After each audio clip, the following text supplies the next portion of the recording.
தவறான வழியிலே நடந்து கொண்டிருக்கின்றார்கள். கொலை, கொள்ளை, திருட்டு, வழிப்பறிவு, பாலியல் கொடுமை நடப்பதற்கு காரணம் இந்த கஞ்சா போதை ஆசாமியால்.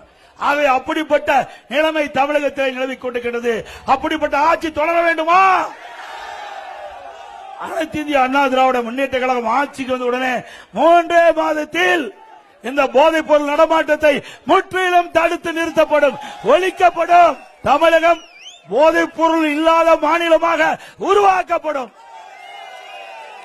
ஒரு நாட்டுடைய வளர்ச்சி அமைதியாக நாடு இருக்க வேண்டும், ஒரு மாநிலம் அமைதியாக இருக்க வேண்டும். அப்பதான் அந்த மாநிலத்துடைய வளர்ச்சி பார்க்க முடியும். ஆனால் இன்றைக்கு திராவிட முன்னேற்ற கழக ஆட்சியில இந்த போதைப் பொருள் விற்பனை அதிகமாக இருந்த காரணத்தினால இன்றைக்கு மக்கள் பல்வேறு இன்னல்களுக்கும் இடர்பாடுகளுக்கும் ஆளாக்கப்படுகின்ற காட்சியை நாம் பார்க்கின்றோம்.